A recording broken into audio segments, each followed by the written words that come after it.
자, 오늘 우리가 만나는 믿음의 거인은 아름다운 여성입니다. 저는 이 히브리서 기자에게 너무나도 고마워요. 남자들만 쭉 나오면 너무 재미없는데 여성입니다. 여성. 아벨, 에녹, 노아, 아브라함과 어깨를 견주고 있는 믿음의 어머니, 민족의 어머니 사라입니다. 사라는 왕비라는 그러한 뜻을 가진 이름인데 원래는 사레였습니다. 근데 사라로 이름이 바뀌죠. 성경에 사라 혹은 사레라고 하는 이름은 58번 나옵니다.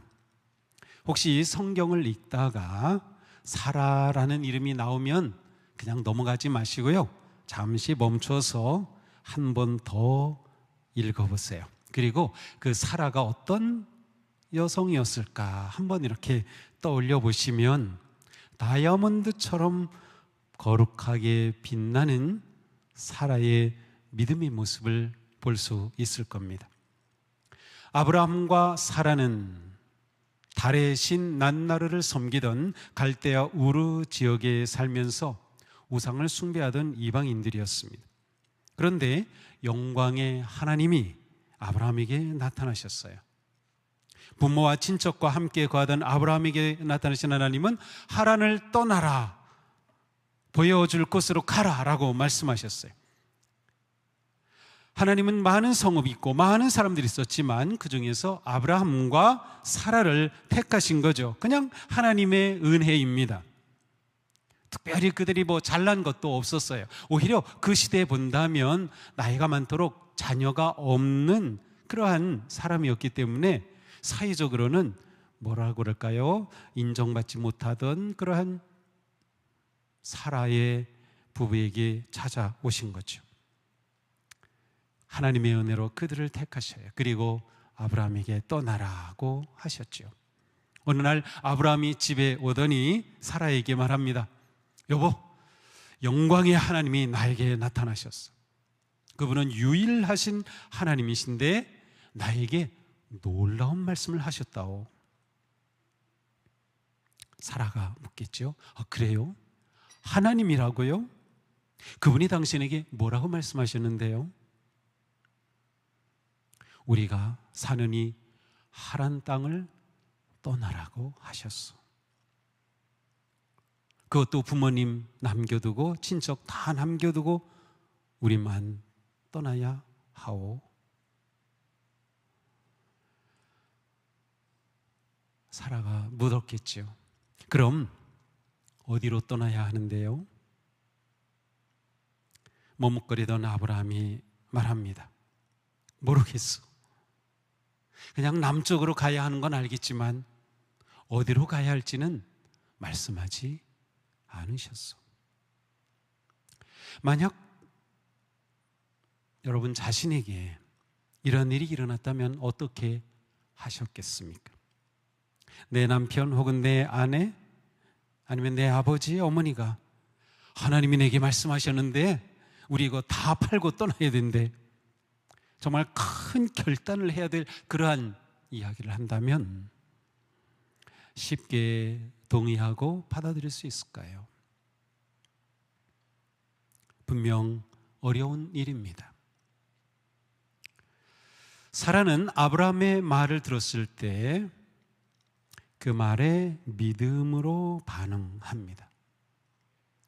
사라는 남편을 온전히 신뢰하면서 남편을 따라 남편과 함께 기꺼이 고향을 떠났습니다.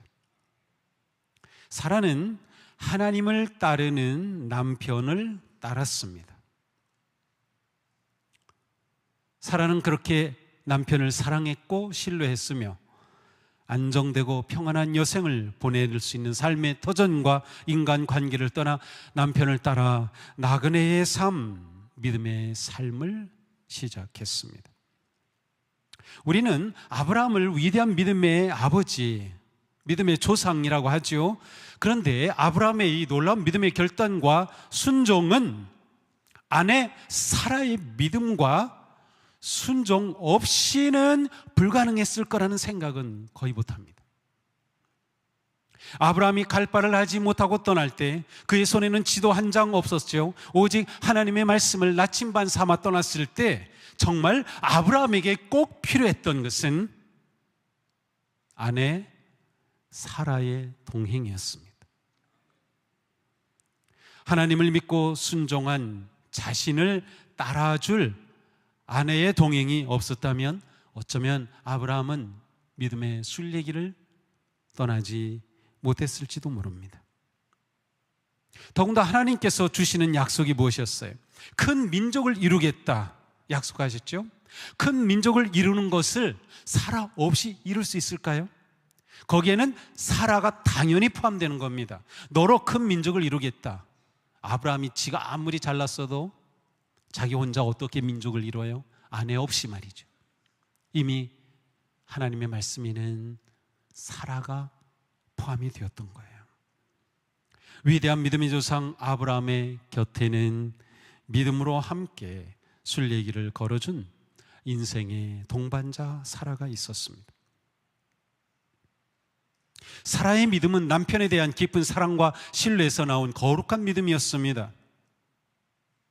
아브라함은 아내 사라의 사랑과 헌신의 든든한 힘을 얻어서 순례의 여정을 떠날 수 있었습니다. 사라는 사랑이 함께하는 믿음, 사랑이 역사하는 믿음을 잘 보여줍니다. 믿음은 사랑으로 드러나며 사랑은 믿음으로 온전해집니다. 사도 바울이 이런 말씀을 했어요. 가장 중요한 것은 믿음이 사랑을 통하여 일하는 것입니다. 우리의 믿음 생활에서 중요한 것은 믿음의 가족 그리고 믿음의 성도들 간에 나누는 사랑의 교제와 섬김입니다. 우리의 믿음이 사랑을 통하여 일해야 하기 때문이에요. 우리의 믿음은 인간 관계를 통하여, 그런데 그것이 사랑의 관계를 통하여 일해야 하기 때문이에요. 사라를 보면서 우리가 물어야 할 것이 있습니다. 우리가 사역하고 믿음으로 살아가는 모든 상황과 자리에서 우리의 믿음은 사랑을 통하여 일하고 있는가? 나의 믿음은 사랑을 통하여 역사하고 있는가를 물어야 합니다. 우리의 믿음은 사랑을 통하여 표현되고 고백되고 그 믿음이 사랑을 통하여 삶이 되고 있는지를 물어야 하는 거예요. 사랑이 없는 삶에는 열매가 없어요. 아무리 믿음이 좋다 하더라도 사랑이 빠진다면 감동이 없습니다. 소망과 변화가 없어요. 우리가 이 혼란한 시대에 세상의 소망과 빛이 되려 한다면 믿음만 크게 외치는 것으로 끝나지 않고 절망하고 두려워하는 영혼과 세상을 향한 사랑의 마음이 우리 가운데서 일어나야 합니다. 우리가 이러한 마음을 보고 세상을 봐야 돼요. 사라는 사랑으로 응답하고 사랑으로 헌신하는 믿음을 보여줍니다. 사랑과 믿음이 만날 때 거룩한 역사가 이루어집니다. 그러니 우리의 믿음에 사랑을 더해야 합니다. 사랑으로 역사하는 믿음의 사람이 되는 것 너무나도 귀한 일입니다. 믿음이 사랑으로 역사할 때 하나님의 놀라운 은혜와 기적의 역사가 일어납니다. 진정한 기쁨과 소망이 바로 거기에서 일어납니다. 믿음은 사랑을 통해 삶의 거룩한 열매를 맺기 때문입니다. 자, 사라는 남편이 받은 거룩한 사명을 자신의 사명으로 받았습니다.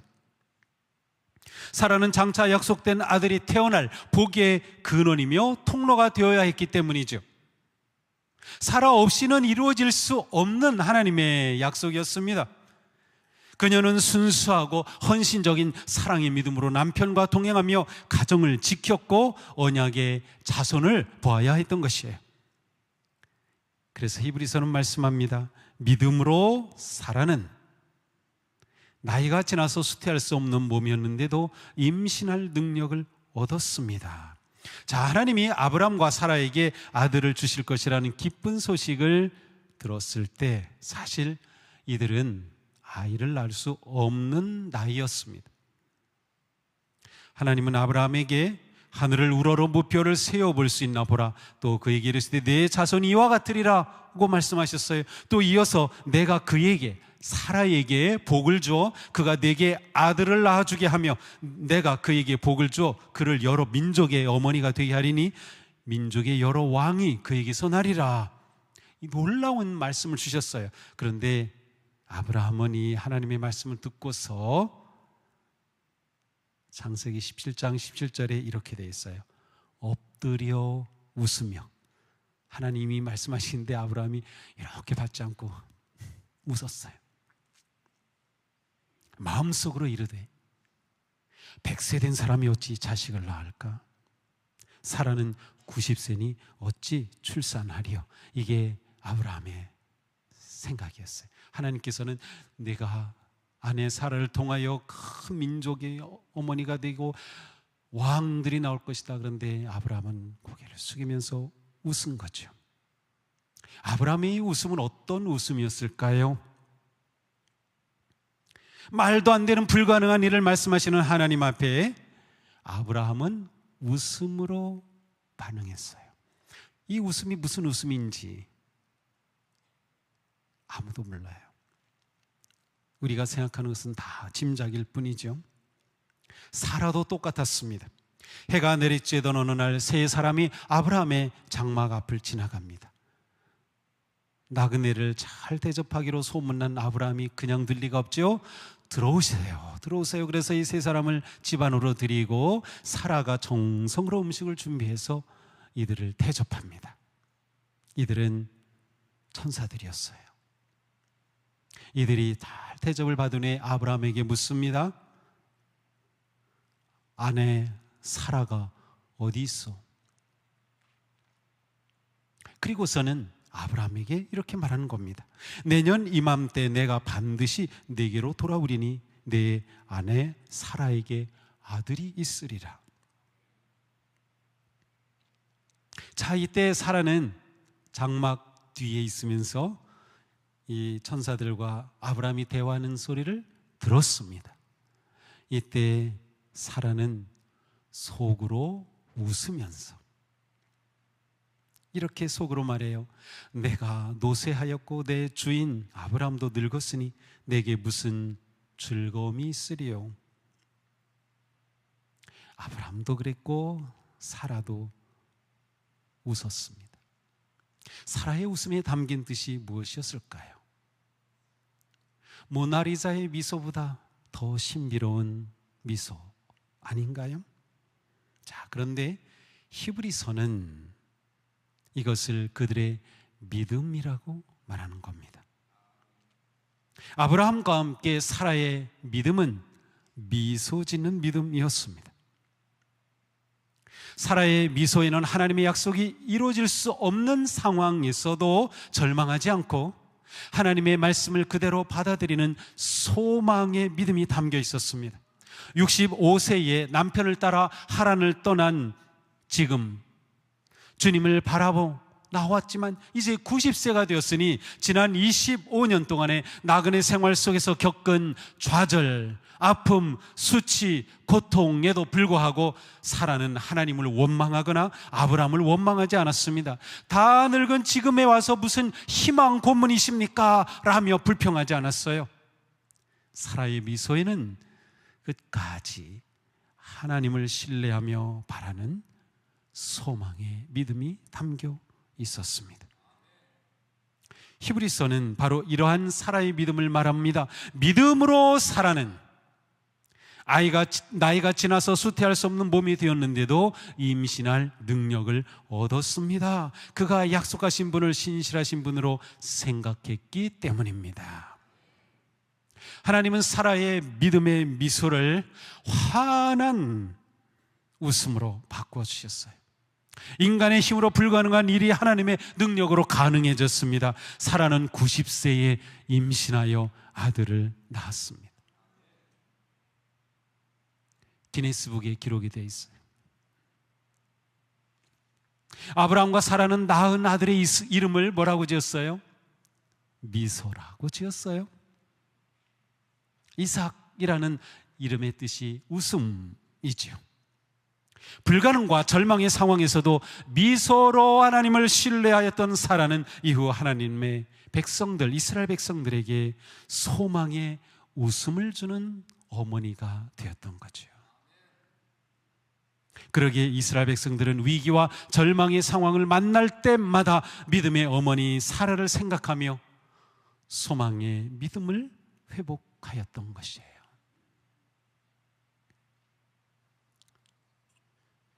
저는 이 말씀을 이렇게 준비하면서 내가 이렇게 미소 짓는 목사가 되면 좋겠다 하는 생각을 해봤어요.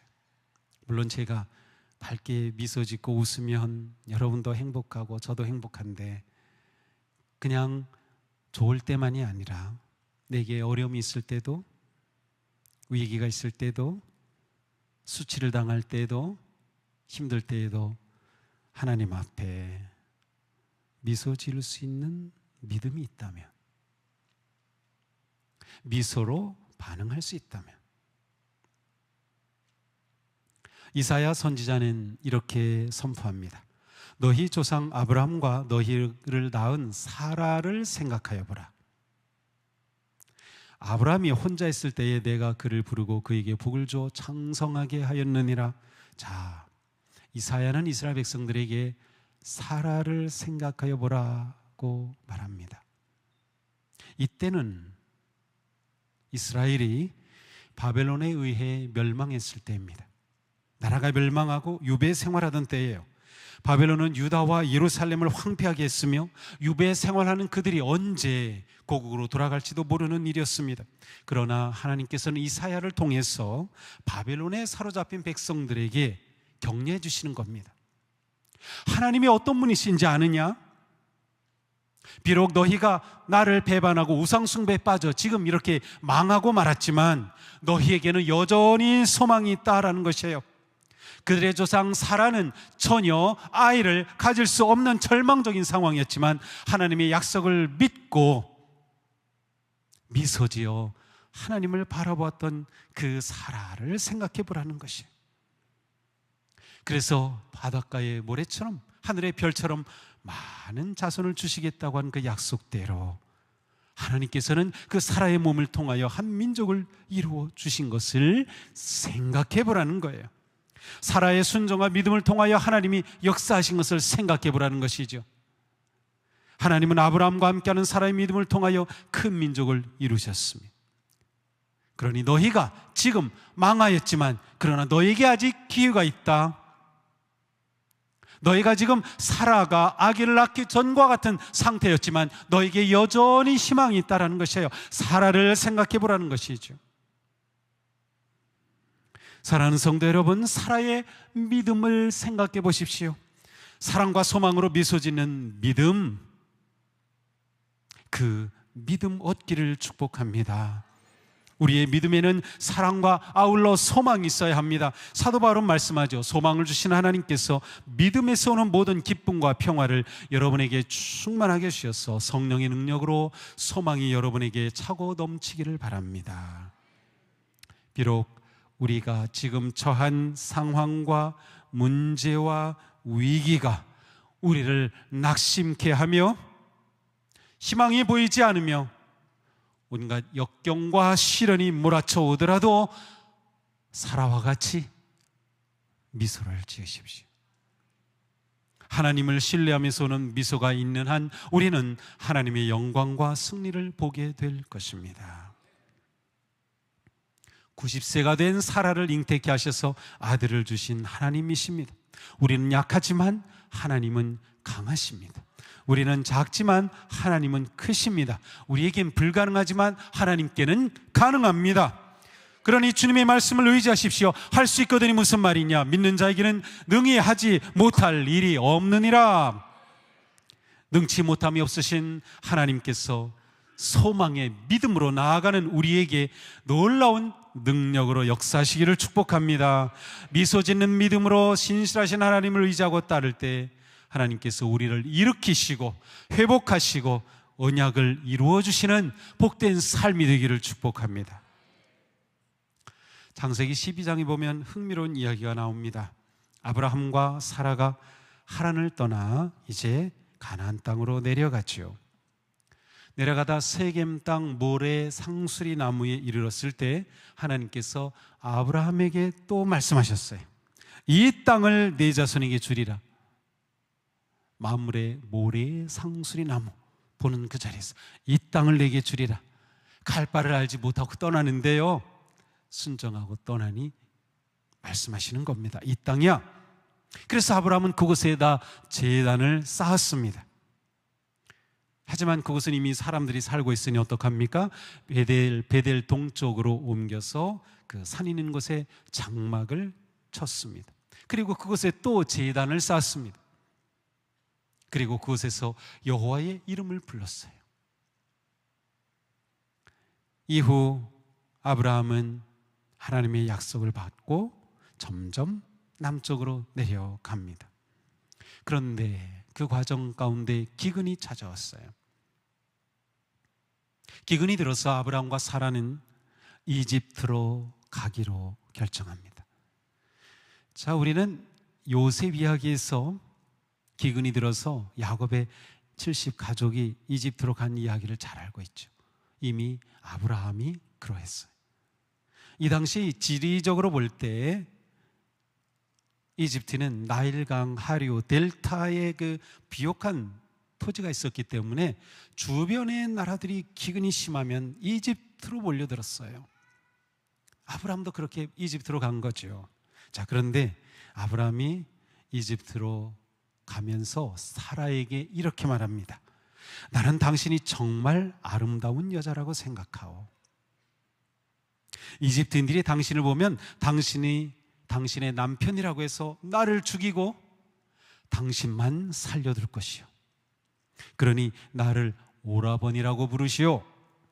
그러면 내가 당신 덕으로 죽음을 면하고 대접도 받을 것이요. 아브라함 왜 이렇게 째째하죠? 모르겠어요. 째째한 건지 지혜로운 건지. 근데 저는 이 구절을 볼 때마다 이제 웃음이 나와요.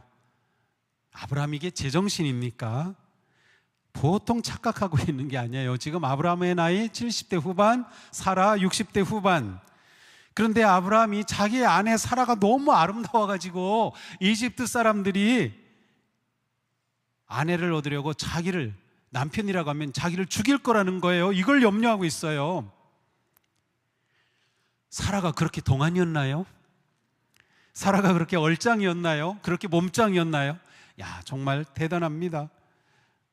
그런데 말이죠, 진짜 그런 일이 일어났어요.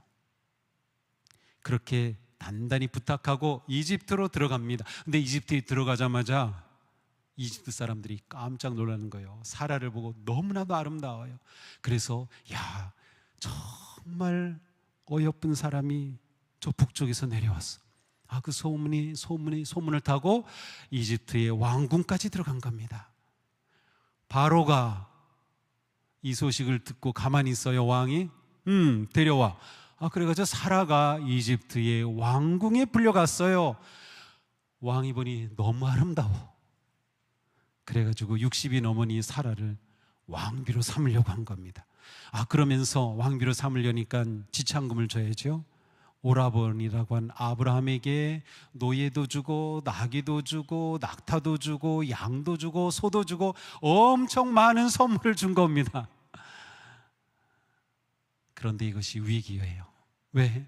하나님은 아브라함 너를 통해 너와 사라를 통하여 아들을 주고 큰 민족을 이룰 거라 했는데 이제 사라가 왕비가 되면 하나님의 계획은 끝나는 거예요. 하나님이 할 수 없이 개입하셔요. 그래서 바로를 혼내주고 사라를 구해냅니다.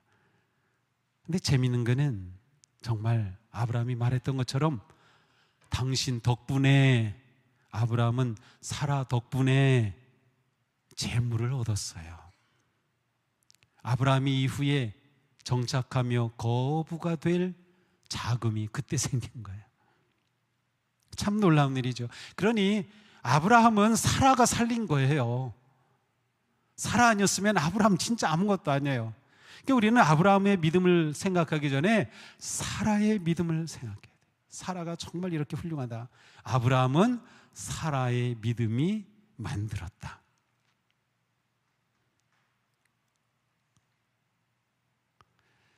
우리가 이 사라를 오늘 보는 겁니다. 이스라엘 백성들은 우리의 조상 사라가 정말 아름다웠어. 그것이 그들의 민족적인 자부심이에요. 이스라엘 백성들은 그게 너무나도 큰 자부심이에요. 심지어 베드로까지 이런 말을 합니다. 베드로전서 3장이에요. 여러분은 머리를 꾸미며 금붙이를 달거나 옷을 차려입거나 하여 거치장을 하지 말고 썩지 않은 온유하고 정숙한 마음으로 속사람을 단장하도록 하십시오. 사라가 아브라함을 주인이라 부르며 그에게 순종하였던 것 같습니다. 여러분은 선을 행하고 아무리 무서운 일도 두려워하지 않으니 사라의 딸이 된 것입니다. 베드로는 아내와 남편에 관한 말씀을 하시면서 특히 여성들에게 사라를 닮으라고 한 거예요. 사라처럼 아름다우라고 말씀한 거예요. 사라의 딸이 되어 하나님 앞에 아름다운 여인이 되라고 말씀하는 거죠. 무엇이에요? 진정한 아름다움은 사라와 같이 사랑과 소망의 믿음으로 가꾸는 것이에요. 아무리 세월이 흘러도 변하지 않는 아름다움이 사라에게 있었었죠. 사라의 믿음은 영원한 아름다움의 믿음이었습니다. 잠언의 말씀은 진정한 아름다움의 믿음을 가진 모습을 잘 보여주죠. 고운 것도 거짓되고 아름다운 것도 헛되나 오직 여호와를 경외하는 여자는 칭찬을 받을 것이라. 이게 오직 여자만이겠어요? 모든 성도들이에요. 모든 하나님의 자녀들은 영원한 아름다움의 믿음으로 자신을 가꿔야 합니다. 하나님을 경외하고 하나님의 인도하심을 순종하며 따를 때에 아름다움의 믿음을 얻게 될 것입니다. 우리는 성도로서 세상 사람들조차 흠모하고 매력을 느낄 수 있는 영원한 아름다움을 지닌 성도가 되어야 합니다. 외적이고 육적인 것으로 가꾸는 것이 아니라 그것은 잠시일 뿐 영원하지 않아요. 우리가 사라의 믿음을 본받는다면 진정한 아름다움을 지닐 수 있을 것입니다. 아름다움이라고 말할 때 아름이라고 하는 이 말은 고어에서 나를 말한다고 합니다. 나 자신. 그러므로 아름답다라는 뜻은 나답다라는 뜻이에요.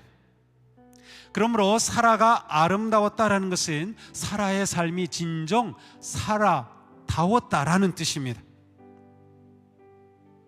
사라는 하나님의 부르심을 받은 아브라함을 신뢰하며 그와 동행하였으며 아브라함을 부르신 하나님을 신뢰하고 아브라함과 맺은 언약을 자신의 언약으로 삼았어요. 이것이 사라의 자기 이해, 자기 정체성이었어요. 따라서 그는 어떤 상황에서도 하나님의 이름을 부르며 택함받은 자신의 가치와 자기 다움을 잃지 않았던 겁니다. 그래서 사라의 믿음이 아름다운 믿음인 거예요. 열국의 어머니가 될 사라답게 나그네의 길을 걸어갔습니다. 이렇게 사라는 아름다운 어머니, 아름다운 할머니가 되었던 것이죠. 사라의 믿음은 우리에게 큰 기쁨과 소망을 줍니다. 사라는 믿음으로 모래와 같이 셀 수 없는 자손의 어머니가 되었습니다. 하나님은 사라의 믿음을 통하여 구속과 언약의 역사를 이루어 가셨던 거죠. 사랑으로 역사하는 믿음, 소망으로 가득한 믿음, 아름다운 믿음의 성도가 되기를 축복합니다. 우리는 하나님의 사랑받은 자녀입니다. 예수 그리스도의 십자가의 은혜를 입었습니다. 천국의 복된 자녀인 우리, 나다운 삶, 성도다운 삶, 아름다운 믿음의 사람이 되기를 축복합니다. 세월이 흘러도 주름 잡히지 않을 거룩하고 영원한 아름다움으로 하나님을 기쁘시게 하며 많은 사람들을 복되게 하는 거룩한 믿음의 복된 성도들이 되기를 주님의 이름으로 축복합니다.